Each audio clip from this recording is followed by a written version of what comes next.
Pero purihin po ang Diyos na buhay. Okay, salamat po. Kulang kayo eh. Mga 1% pa lang naman yung initial ko sa college. Kaya ng hapon, di ba? Kaya, salamat po sa Panginoon. Privilege po sa akin. Okay. So, Acts chapter 1 verse 8. Yan po natin ito patatagalin ngayong umaga. Kung may Bible po kayong tala, sat po natin sa aklat po ng Acts chapter 1 verse 8.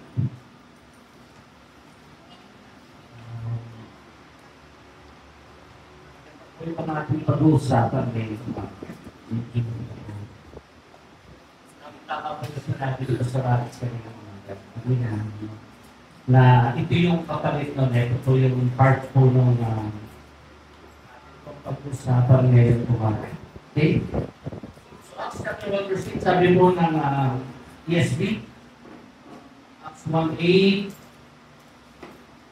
sabi po dito, and you shall receive power, but you will receive power when the Holy Spirit has come upon you, and you shall be my witnesses in Jerusalem, in Judea, in Samaria, and to the ends of. Okay, let us pray. Ako namin Diyos, maraming pong salamat, Lord, that you are the God sa us, Panginoon. Salamat po sa iyong biyaya, sa iyong pagpapala, Panginoon, that you've been given us today, Lord. May your word, Panginoon, become a source of blessings to us. Hayaan mo na mapuno kami ng iyong mabubuting salita. Kami ang mga bihaya mula sa iyo sa tulong at gabay ng Espiritu Santo at salamat po sa patuloy na gabay at pagpapalala. Sa ngalan ng Panginoon Jesus, ito ang aming panalangin, tayo magsabi ng Amen. Okay, Acts chapter 1 verse 8, ESV translation, sabi po na mayroon that you will receive power when the Holy Spirit has come upon you and you will be my witness in Jerusalem, in Judea, and in Samaria. Okay. So yun po yung ating yun. Kaya ang topic po natin ngayong umaga will be on from eyewitness to become witness in Christ. Yan. So yun po yung ating yan po yung ating pag-usapan po ngayong umaga. Our topic will be from eyewitness for Christ. Sabi po ng Acts 1:8, and you will receive power when the Holy Spirit has come upon you, and you will be my witness in Jerusalem and all Judea and Samaria and to the ends of the earth. Okay. So, doon muna tayo sa historical background. Let's start talking about the historical background. Okay. Bago po dumating na Acts chapter 1 verse 8, makikita niyo po yung mga accounts. May mga bagay na dapat natin naiintindihan. Bakit sinabi po ng ating Panginoon that you will receive power when the Holy Spirit comes upon you and you will be my witnesses. Sabi po ng ating tema ay from eyewitness to become witness for Christ. Okay, historical background. Tingnan natin yung historical background. Kung galing yung po tinatawag na you will receive power and the Holy Spirit comes upon you. Sabi po na Luke chapter 24, kung meron po kayong dagdagaan, let's start on Luke chapter 24. Sabi ng ating Panginoon sa kanyang mga lagad to stay in the city. Kasi po, Pentecost yung pupuntahan nila, malapit na yung Pentecost, days ay darating na yung Pentecost, May 50. Before that, sabi po ng banal na kasulatan in 24, sabi po ng aklat po ng Luke chapter 24, may kita niyo po sa 36 up to 48. As they were talking about these things, Jesus himself stood among them and said to them, peace be to you. But they were startled and frightened and thought they saw spirit. And he said to them, when you are troubled and you are doubts in your hearts, see my hands and my feet, as my son touched me. And for a spirit does not have flesh and bones as you see that I have. And when he had said this, he showed his hands and feet, and while they disbelieved, for joy and were marveling. He said to them, "Have you nothing here to eat?" He said, "We have a piece of bread." And he took it and ate before them. Then he said to them, "These are my words that I speak unto you while I was with you, that everything written about me in the law of Moses and the prophets and the Psalms must be fulfilled." Sabi po ng verse 4, because then he opened their minds to understand the scriptures. Okay? Ang unang ginawa ng Panginoon, the Lord Jesus opened their minds, scriptures. Okay? And he opened their minds in the scripture from the prophet and the Psalms. Then he opened their minds to understand the scriptures, and he said to them, "Thus is it written that the Christ should suffer, and on the third day," so yun po yung unang sinabi mo ng ating Panginoon, "rise from the dead, and that repentance for forgiveness and sin shall be proclaimed in His name to all nations, beginning from Jerusalem." Yan, di ba? So the first thing na sinabi po ng ating Panginoon, to stay on the city until na dumating yung kapangyarihan po ng ating Panginoon, and you shall be my witness. The first place was being written in the scriptures was the place of Jerusalem. Right? So yun po yun. Sabi diyan, and to all nations, proclaiming, beginning from Jerusalem, you are my witnesses of this things, and behold, I'm sending the promise of my Father. Acts chapter 1 verse 8, then the Holy Spirit comes upon you. Promise ha, may promise ang ating Panginoon. But, sabi nga, you stay in the city until you are clothed with power from. And so yun yung sinasabi ko ng ating Panginoon. When Christ resurrected from the dead, the Lord Jesus Christ stayed for 40 days. And then, yung 10 days po na culmination nun will start in Jerusalem in the day of the Pentecost. Saktong 50 days po yan. When they are in Jerusalem, as the Lord said to His disciples, that to stay in the city until the promise of the Holy Spirit comes. And, ibig po ba? Okay, second verse po. Buksan natin yung John. Tingnan natin ang konting John chapter 20. Yan po yan. John chapter 20.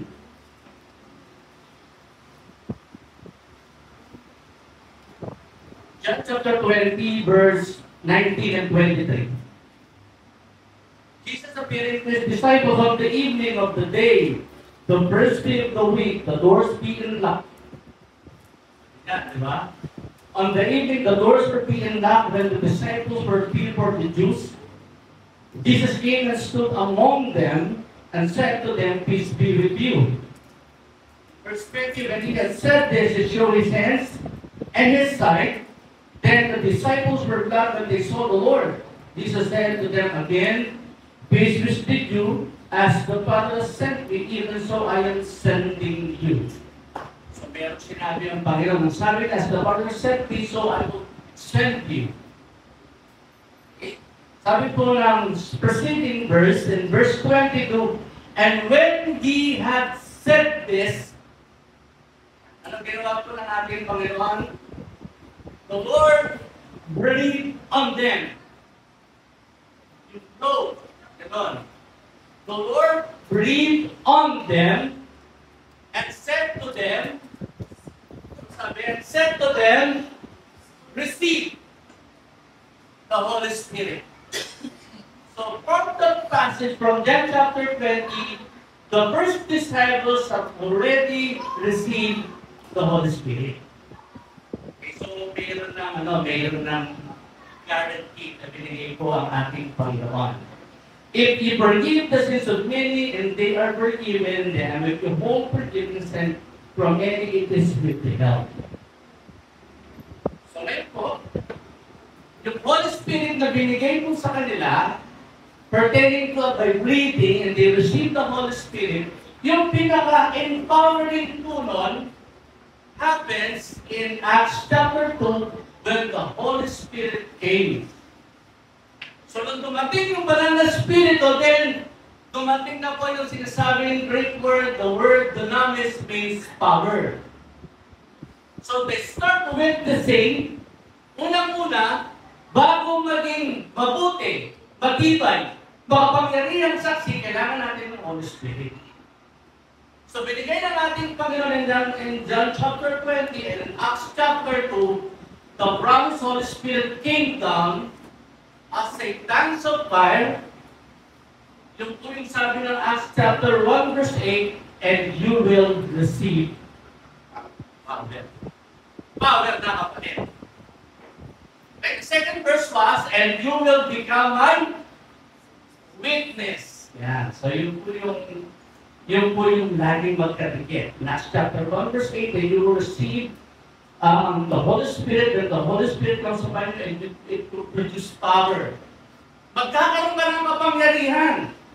At pag nagkaroon ka na ng kapangyarihan, and the Holy Spirit comes upon you, and you will receive power, the dunamis, the exploding power of God, through the power of the Holy Spirit, and then you will become witnesses for Christ.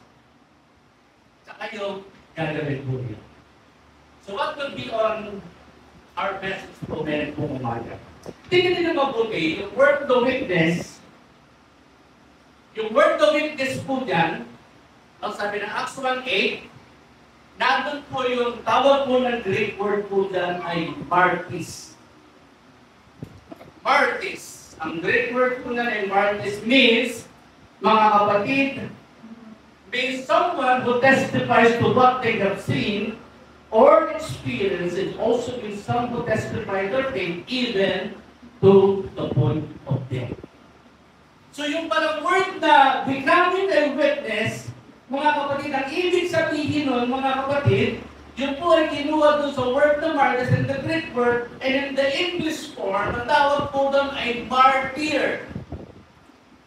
So yung witnessing, hindi lang pinagpapatotoo, bahagi doon na makuha din, bahagi kasama buhay mo. So alam nga natin that even in the historical background, and the historical context of the apostles themselves, ang daming nangyari sa kanila. Merong kinati sa gitna, merong pinitin patiwari, may natanggalan ng ulo. Why? Because they are witnesses for Christ. At yun pong ibig sabihin po ng word the witness, when Christ told His disciples, when the Holy Spirit comes upon you, and you will be my witnesses, and it even cost your life. Bahagi doon. Hindi ka lang magpapatotoo, pero kasama doon sa magpapatotoo na yun, ay pwede mo wala ang buhay mo natin. And that will derive the English word martyrdom. Kaya po yung word the witness is not simply saying that the Lord reason, it sometimes requires your life. Sabi nga po ni Pastor Alex kanina, we are worshiping underground, and when we are recognized, and we are being found out, we are finished. Bahagi po yun ang pagiging saksi po ng mga alagad at that time. No, mga kapatid, bakit po naging dalawa? Sabi niya, from eyewitness to become witness. Alam natin na ang mga alagad, before becoming a witness, they become an eyewitness themselves. Pagkaiba po, may slight difference from becoming an eyewitness from becoming a witness for Christ. An eyewitness is the one they see, they touch, and they heard. Sabi po ng 1 John, meron po tayong verse din, in 1 John chapter 1, verse 1, Acts chapter 2, verse 31. Yung po yung sinasabi ng tinatawag na eyewitness. Yung mga apostol, sila yung mga eyewitness, nakita nila talaga. Nakita nila, nakasama nila kumain, nakasama nila, nakita nila, nakausap nila, tinuruan sila. Naging eyewitness po sila, and when the opportune time comes, when the Holy Spirit comes upon them, and start proclaiming the message of God, becoming a fruitful witness, hindi na sila eyewitness, they become witnesses for Christ. So yun po yung pagkakaiba nun. Yung witnesses naman, sabi mo ng balatang sunatan, the one who tells the story. The one who testifies. Yung eyewitness, siya yung nakakita. Pero yung witness themselves, sila na yung nagrekwento. Paul was not an eyewitness. Paul was simply a witness for Christ. Hindi na natin sa Christ. So, witness lang si Apostle Paul, witness lang po siya. So yung mga primary apostles po, yung 12 na yun, they are the eyewitness and the witness, the one who tells the story even to suffer persecutions of death. Kaya po yung pagiging witness ay hindi lamang telling the story, hindi lamang narrative ang dala, kundi bahagi po doon, mga kapatid, ay suffer persecutions and even come into death. One example is that is Peter. Sama na si Paul. Sama na si Stephen. Diba, nakita niyo naman si Stephen was being stoned. Diba? Nagbabato hanggang sa mamatay po si Stephen. Si Pedro naman ay si Pedro yung binaligtad. Si Pablo naman nawala ang ulo. Si Apostle John dinala sa Patmos, in exile, pero namatay din doon. Si James din, di ba? Nawala din ang ulo ni James. And even John the Baptist himself, where he was being persecuted, and put his head on the platter because of testifying. So bahagi yun. So yung witnessing today, yung witnessing po na sinasabi po natin, ay bahagi pa lang, kasi po ang power po, in Acts chapter 1 verse 8, the power of the Holy Spirit and the power of witnessing was one of the major themes of the book of Acts. Yan po yung laging magkasama. One of the major themes was the power of the Holy Spirit. Sabi nila, the Acts of the Apostles. Sabi naman ng ibang theologians, that is not the Acts of the Apostles, that is the act of the Holy Spirit. Yung book of Acts. Kasi you can see signs, wonders, and miracles happens. Kaya po yung sinasabi mo na pinag-aaralan po natin, na when they receive the Holy Spirit, the power Himself dwell among them, mga kapatid, doon na kumilos yung kapangyarihan. Doon din sumasakot na kapangyarihan. Mga kapatid, at pagkatapos po ng they become an effective witness for Christ. Amen? Amen po ba? Occurrences. Okay. Meron tayong occurrences na in Acts chapter 1 verse 8 regarding witnesses.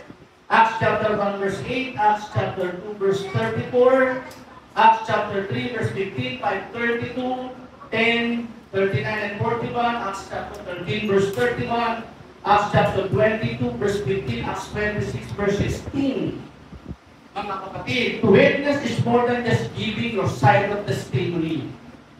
Sabi po ni A.W. Tozer, na isa pong magaling din na author, ang sabi niya, to witness is more than just giving your testimony. Sabi niya, it is a life of mission empowered by the Holy Spirit. And mostly, the cause of their life. Nandun yung kapangyarihan ng banal na Espiritu, but sometimes, being a witness, it costs their life. Kasama po doon sa pagbabahagi, mga kapatid, kasama din doon minsan nakukuha yung buhay po natin at we suffer martyrdom for the sake of Christ. Amen po ba? Nakahanda po ba kayo na martyrdom sa buhay po natin? Pag-persecute lang tayo, natatakot na tayo, di ba? Sa Saudi Arabia, pag nahuli ka, tapos sa buhay mo. Sa Korea, pag nahuli ka, tapos ka din. There are some countries, worldwide, sa China, mga communist country, talagang pag nahuli ka, tapos din ang naliligayang araw mo. But you can see, nakakita po ako ng isang video sa China, meron silang talang 3 box na Bible, kinakaagawan talaga nila. Sobrang uhaw sa tunay na salita ng Diyos.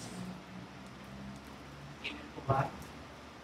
So, tignan niyo mabuti. Tignan natin ang Acts chapter 1 verse 8. Ang sabi niya, when the Holy Spirit comes upon you, that means the power will eventually come and will start to minister with God. Ayaw ng Lord na gagawa ka, ikilos ka ng walang kapangyarihan tayo sa Kristo. Lahat po tayo na tumanggap kay Kristo have the same Spirit as them.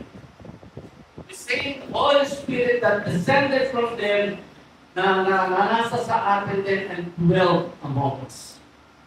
Sabi mo ng Bible, the scope of witnessing, as you will see the context principles of Acts chapter 1 verse 8, you can see the graphical pictures.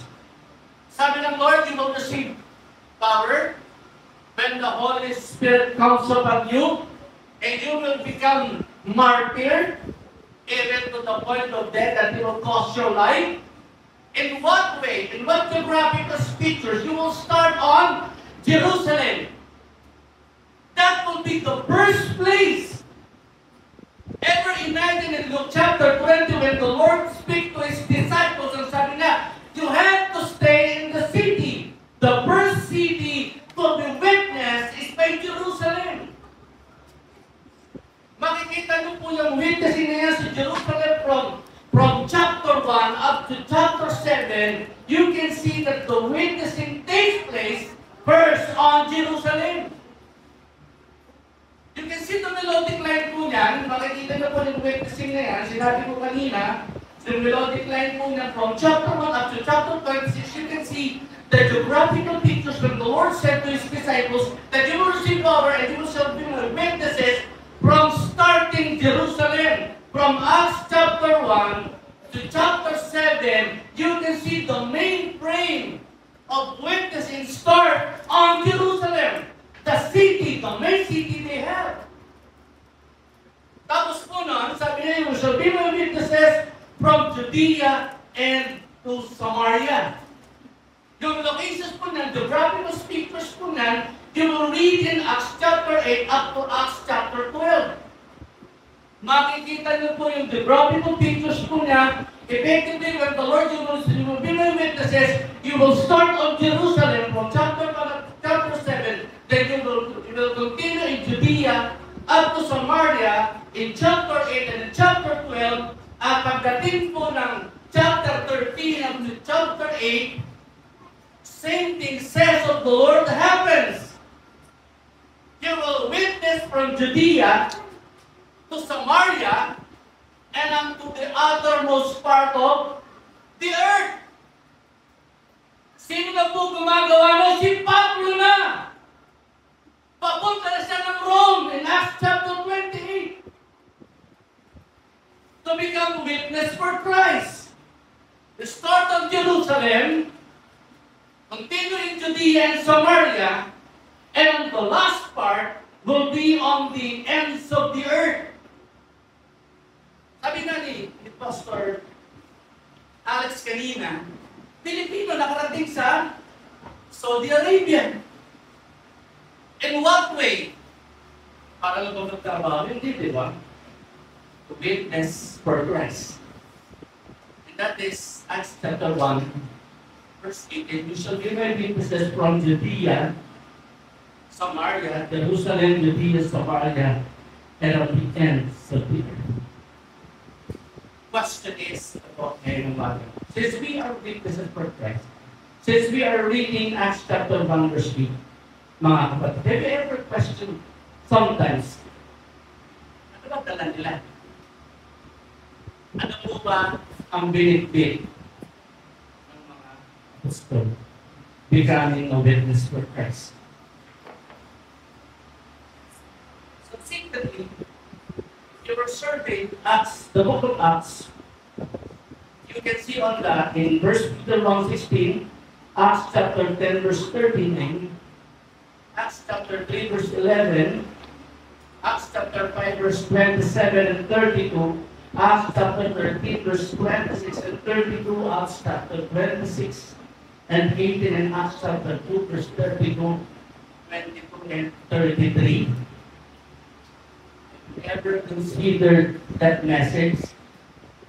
Ang sabi nila, when they become witness, sabi po ni Peter, the first message was Peter, ang sabi po ng Acts chapter 2, we are witnesses of this. Kami yung mga saksi na yun. And what is that? Christ died, Christ buried, Christ resurrected on the third day.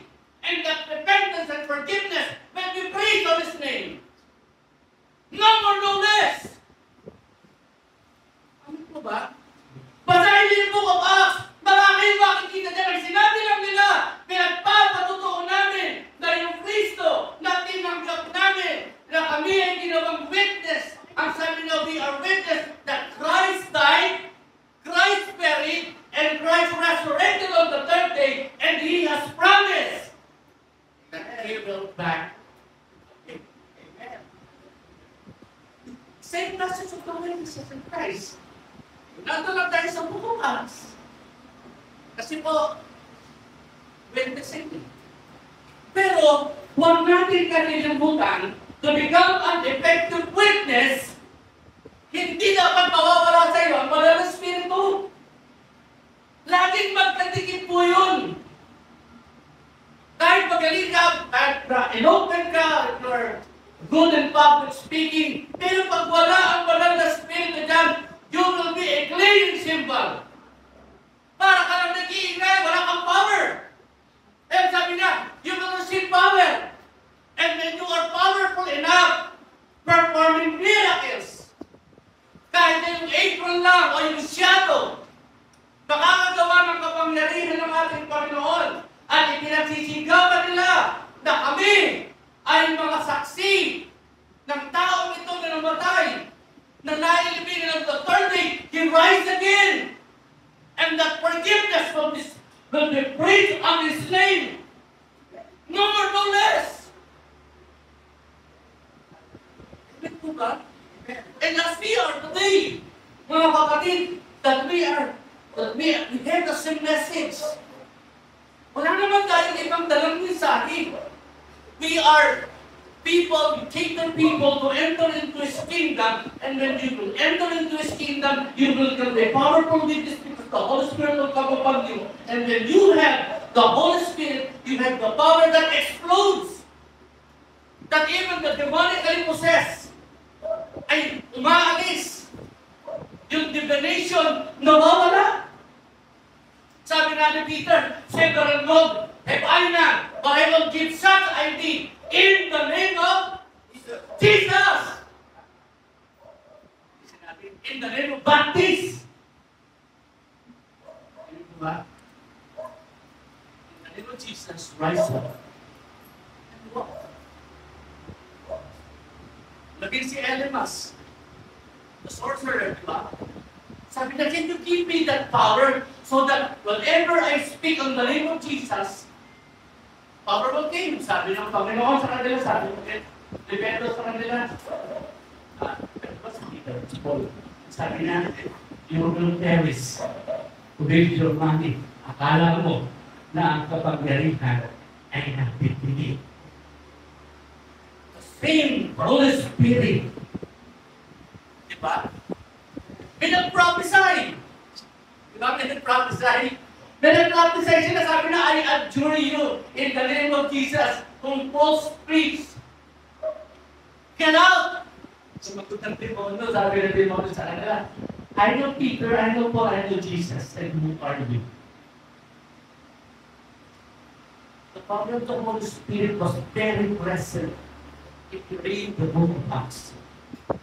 That gave the apostles the power to witness. Makikita niyo po from Illyricum, from the othermost part of the earth, when they preached the kingdom of God, Jesus, that testified that Jesus died, Jesus resurrected. Nakikita po tayo, makikita natin from 3,000 to 5,000 ang total multitudes of people Christ. Simply because ngayong umaga, very simple message lang po. Ano ba nagdala sa inyo? Bakit kayo nakakilala sa ating Panginoon?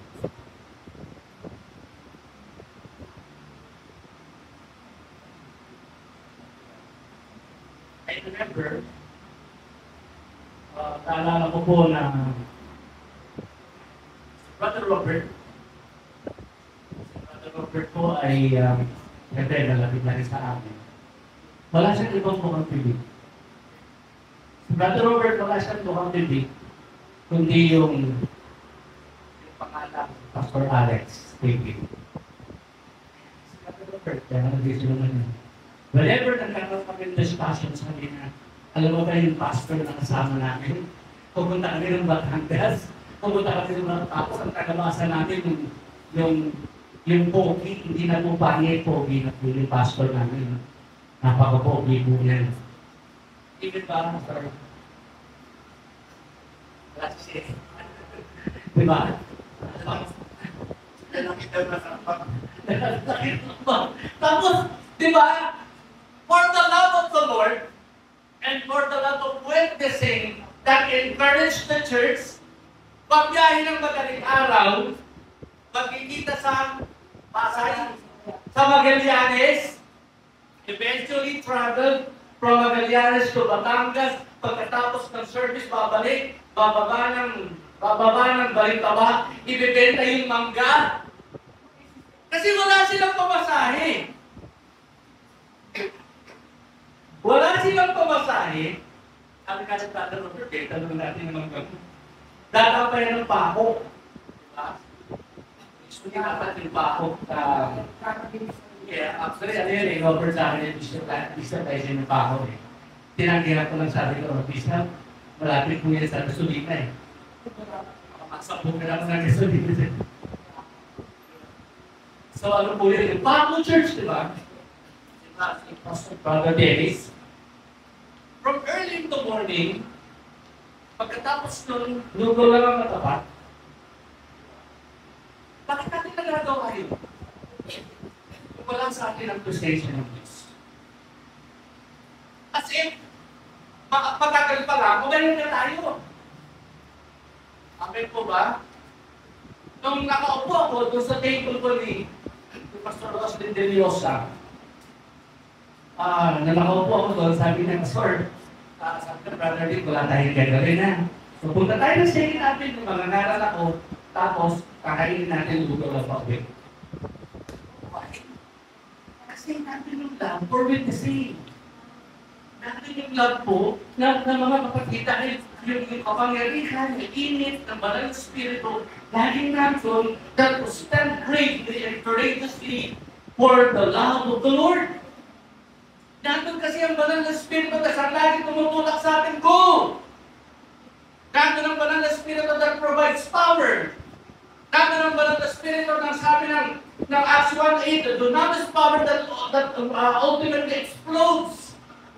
Yung kapangyarihan meron po sa atin na ibinigay po ng ating Panginoon that we breathe to the Apostle Deus, the Holy Spirit, when the baptism of the Holy Spirit takes place in Acts chapter 2, the culmination of the primitive church, afterwards po ng miracle upon miracle upon miracle happens from 3,000 to 5,000 until the multitudes are being witnessed by the apostles. So what they are message? The message are Christ died, Christ buried, Christ risen, and we are witnesses of this. Forgiveness. So ngayon pong umaga, tayo manalangin ng blessing. Ngayon pong umaga, all apostles were eyewitnesses and we give witness. We Christians today are also called to be witness. Sabi ko nga po sa ito kanina, hindi naman ako magiging manggagawa kung wala rin nag-witness sa akin. Magiging katabi mo ngayon umaga. Kung walang nagtsagang magpatuto dyan, hindi mo makikilala ang Diyos. At kung walang Espiritu Santo na meron nananahan at nag-uundo kay Father Robert, wala yung pinakagawa ko natin. Brother Ernest J. Momano. From addiction, atin pa rin ang gawin. Atin na ako kay price. From 50 pesos, every lunch and every dinner, ngayon hindi na 5,000 pesos na binibigay sa this is the drastic case when a person has the Holy Spirit sa buhay. At di ko piniprinsipal natin mga pastor yan unless the Lord is with us. Or from Him to get to natin. And today natin tayo sa dispensation ng Holy Spirit that we know and we believe that the Spirit of God that being sent to us to become an effective witnesses for this. Lahat po tayo tinawag po ng Diyos to become a witness. Sabi na ni Pastor Alex kanina, it's also been a challenge to us. Sabi na itong pinuntahan ng Diyos. It's also a challenge to us, mga kapatid, if you want to grow, if you want to experience the breakthrough, ibalin na rin natin ito, o kaya, lumabas na rin tayo. Tama nga rin sabi na kanina, the four corners of the church, in pinamonan in 40 years' time, it's the same person. Why? Kasi ito lang ang capacity ng lugar nito. When we go into a larger place than the Lord, the build the largest place. Bakit po? Bakit po? Mga kapatid, kasi hindi naman tayo ang nagpapalaki. Tandaan na ito, basahin niyo yung Book of Acts and the Lord added to them daily those who are saved. In what way? Kasi nandun yung Holy Spirit. Minsan po, hindi tayo matapos. Naisip ko na kasi na, kapag binabasa ko yung historical background niya, pinakamalaking portions po that even one of the theological aspects po in the Book of Acts is concerning the Holy Spirit. Kasi natin yung greater portions na makikita niyo yung buhay ng Banal na Espiritu sa mga tao na tinawag. Kaya makikita nyo from sorcery, from divination, from sickness, from demonic oppressions, di ba? Even pagpaparaya, di ba? Sabi niya na, kaya nanas at sabi ka, di ba? Sabi na, you are not lying to us. You lied. Kaya yung settled din po, mga kapatid ng Book of Acts, primarily the work of the Spirit in the lives of those who called witnesses for Christ, and that is us today. Tayo po'y tinawag po ng Panginoon na maging saksi. Pagpapatotoo, ipagsisigawan po natin na ang Diyos na kinilala po natin the same Jesus today, yesterday, and the same Jesus will promise us time to come na babalik siya muli para sa atin. Before that, bago bumalik ang Panginoon, that we are being entrusted, tayo po ay binigyan po ng pagkakataon ng Panginoon to become witnesses. Even po natin Jerusalem, pupunta pa kayo ng Jerusalem, marami po tayong makakagat dito. Diyos po at ang Banal na Espiritu ang kasama natin. Amen? Amen. All the apostles were eyewitness, then we witness with Christians today are also called to be witness. Witnessing continues today through preaching, living by faith, enduring persecutions, even to the point of death. Remember, sabi po na A.W. remember that the Holy Spirit is always there to provide power for an effective witness. Let's go back in Acts chapter 1 verse 8. Becoming an eyewitness to becoming a witness, Pero bakit lulot na rin nasa taas? You need the very presence of God. Holy Spirit. Having an effective witnesses for Christ. We need the Holy Spirit. Kailangan po natin the power of witnessing comes from the power within, which is the Holy Spirit that has been given to us. And po in verse 2, ngayon mo mawala, let us witness for Christ. Ipagpapatok po natin ng Diyos. Kaya po yung sinabi ko that God will never leave us nor forsake us. Do not fear, says the Lord. Ang sabi ko lang aking mga, do not fear, you want to testify, sabi niya, on that day, will never be a problem kung ano ang sasabihin mo. Ang banal na Espiritu ang siyang magtuturo. Kung wala ka nag-testify sa akin, hindi ako naging magagawa. Kung wala nag-testify sa inyo, hindi kayo nandito. Baka nasa santiputan pa kayo.